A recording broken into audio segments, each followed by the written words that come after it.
नमस्कार मित्रांनो, तुमचं पुन्हा एकदा स्वागत आहे एका नव्या व्हिडिओमध्ये. आजच्या व्हिडिओमध्ये आपण पाहणार आहोत कर्जमाफी 2026 विषयी एक नवीन अपडेट. आजच्याच दिवशी या ठिकाणी शासनाने एक शासन निर्णय जारी केलेला आहे, जी-आर काढलेला आहे. त्या जी-आर मध्ये या ठिकाणी काय दिले आपण अतिशय बारकाईने या ठिकाणी समजून घेणार आहोत. चला तर मग व्हिडिओला सुरुवात करूया. त्या अगोदर आपल्या चॅनलवर जर कोण नवीन आले असतील तर चॅनलला सबस्क्राईब करून ठेवा. अतिशय महत्त्वाचे व्हिडिओ तुम्हाला या चॅनलवर पाहायला मिळतील. चला तर मग व्हिडिओला सुरुवात करूया. या ठिकाणी पाहू शकता शेतकरी बांधवांनो, पुण्यश्लोक अहिल्यादेवी होळकर शेतकरी कर्जमुक्ती योजना 2026 या योजनेअंतर्गत बँक ऑफ महाराष्ट्र या ठिकाणी बघू शकता, बँक ऑफ महाराष्ट्र या बँकेत फुल बँक अकाउंट सुरू करण्याबाबत या ठिकाणी जी-आर बघू शकता. खाली 9/7/2026 म्हणजेच आजच्या दिवशी या ठिकाणी हा जी-आर काढलेला आहे. 9 जुलै 2026 या ठिकाणी खाली बघू त्या जी-आर मध्ये काय दिले. त्या अगोदर या ठिकाणी बघू शकता मित्र, हे पूल बँक अकाउंट ही नेमकी संकल्पना काय, याचा अर्थ काय या ठिकाणी आपण बघूया. पूल बँक अकाउंट म्हणजे काय, तर बँकेकडून किंवा शासनाकडून विशिष्ट योजनेसाठी उघडले जाणारे एक सामूहिक नोडल खाते. या खात्यात योजनेचा निधी जमा केला जातो आणि त्यानंतर पात्र लाभार्थ्यांच्या कर्ज खात्यामध्ये किंवा बँक खात्यामध्ये तो वितरित केला जातो. म्हणजेच याला आपण पूल बँक अकाउंट असे म्हणतात. आपल्या या ठिकाणी व्यवहारातला हा शब्द नाहीये, एक नवीनच शब्द आपण या ठिकाणी आज वाचला होता. तर त्याचा अर्थ मी या ठिकाणी सांगितलेला आहे की बँकाकडून किंवा शासनाकडून एक विशिष्ट खातं उघडलं जातं, जे की योजनेसाठी उघडलं जातं आणि ती योजना मर्यादित असेपर्यंतच उघडलं जातं. नंतर मग ती योजना संपली की ते बंद केलं जातं आणि या खात्यामधून थेट लाभार्थी ज्या लाभार्थ्यांचे खाते आहेत त्या बँकांमध्ये ते खात्यामधील निधी या ठिकाणी वितरित केला जातो. त्यासाठी एक पूल बँक अकाउंट नावाचं एक खातं या ठिकाणी बँक ऑफ महाराष्ट्र या बँकेमध्ये उघडण्याकरता या ठिकाणी आज मान्यता देण्यात आली आहे. चला तर मग या जी-आर मध्ये आणखी काही महत्त्वाचे पॉईंट आहेत का ते बघूया.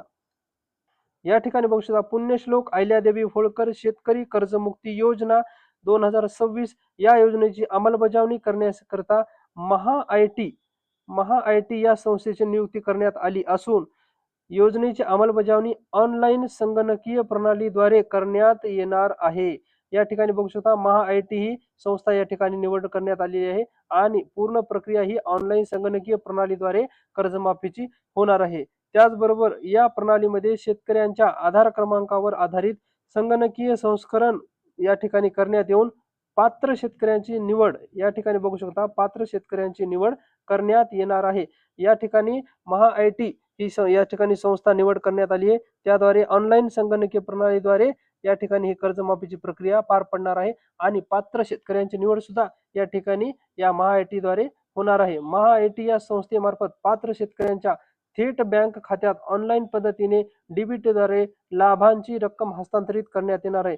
त्याचबरोबर या महा-आय-टी या संस्थेद्वारे पात्र जे काही शेतकरी होतील त्यांची जे काही कर्जमाफी असेल ते थेट त्यांच्या बँकेमध्ये ऑनलाईन पद्धतीने डीबीटीद्वारे या ठिकाणी लाभांचं हस्तांतरण करणार आहे. ते कोण करणार आहे, महा-आय-टी या संस्थेच्या माध्यमातून होणार आहे. चला तर मग बघूया या जी-आर मधील दुसरा या ठिकाणी आपल्यासाठी महत्त्वाचा मुद्दा कोणता आहे तो या ठिकाणी आपण फक्त घेणार आहोत. या ठिकाणी बघू शकता, शासन निर्णयामध्ये काय दिले. पुण्यश्लोक अहिल्यादेवी होळकर शेतकरी कर्जमुक्ती योजना 2026 योजनेअंतर्गत लाभार्थ्यांना लाभ वितरित करण्यासाठी बँक ऑफ महाराष्ट्र, आपण वर वाचलं होतं, बँक ऑफ महाराष्ट्र या बँकेत गव्हर्नमेंट बिझनेस ब्रँच मुंबई येथे सहकार आयुक्त व निबंधक पुणे या ठिकाणी बघू शकता, सहकार आयुक्त व निबंधक पुणे यांच्या नावे पूल बँक अकाउंट या ठिकाणी उघडण्यास या ठिकाणी शासनाने मान्यता देण्यात आलेली आहे. त्याचबरोबर या ठिकाणी बघू शकता, ही एक मोठी या ठिकाणी खुशखबर आहे की कर्जमाफीसाठी आता गती मिळालेली आहे मित्रांनो. त्याचबरोबर या ठिकाणी बघू शकता, एक नंबरचा पॉईंट सुद्धा या ठिकाणी बघू शकता की बा पुण्यश्लोक अहिल्यादेवी होळकर शेतकरी कर्जमुक्ती योजना 2026 या योजनेमधील मग कर्जमाफी असेल, मग एक वेळ समझोता ओटीएस असेल किंवा प्रोत्साहनपर या ठिकाणी लाभ असेल, या अंतर्गत देण्यात येणारा लाभ पूल बँक अकाउंटद्वारे थेट शेतकऱ्यांच्या कर्ज खात्यामध्ये जमा करणे बंधनकारक असेल. या ठिकाणी हे अकाउंट काढल्याच्या नंतर कर्जमाफी, एक वेळ समझोता ओटीएस व प्रोत्साहनपर लाभ या तिन्ही प्रकारामधला जो काही लाभ ज्या शेतकऱ्यांना या ठिकाणी पात्र असणाऱ्या मिळणार आहे तो पूल बँक अकाउंटद्वारे या ठिकाणी थेट शेतकऱ्यांच्या खात्यात जमा करणे बंधनकारक आहे. त्याचबरोबर या ठिकाणी या बँकेमध्ये या पूल बँक अकाउंटमध्ये जर निधी आला तर तो 24 तासापेक्षा जास्त काळ पडून राहणार नाही, याची सुद्धा या ठिकाणी दक्षता घ्यायची आहे. म्हणजेच त्या पूल बँक अकाउंटमध्ये जर पैसे जमा झाले शासनाचे तर 24 तासाच्या मध्ये या ठिकाणी शेतकऱ्यांच्या खात्यावर जमा पैसे होणार आहेत. याचा हा या ठिकाणी 2 नंबरचा मुद्दा या ठिकाणी अतिशय महत्त्वाचा आहे. 1 आणि 2 मुद्देच आपल्यासाठी महत्त्वाचे होते. त्या खालचे मुद्दे आपल्यासाठी तेवढे महत्त्वाचे नाहीत मित्रांनो. आज मित्रांनो पावसाळी अधिवेशनाचा शेवटचा दिवस आहे. त्यामुळे शेवटच्या दिवशी कर्जमाफीची अतिशय मोठी अपडेट या ठिकाणी येऊ शकते. आज शेवटचा दिवस असल्यामुळे कर्जमाफीचा मोठा निर्णय या ठिकाणी घेतला जाऊ शकतो. चला तर मित्रांनो, हा होता या ठिकाणी कर्जमाफीविषयी एक छोटासा जी-आर. त्या जी-आर मध्ये पूल बँक अकाउंट विषयी माहिती सांगितली होती आणि हा जी-आर अतिशय बारकाईने तुम्हाला मी या ठिकाणी समजून सांगितलेला आहे. आता या ठिकाणी कर्जमाफीला गती मिळालेली आहे.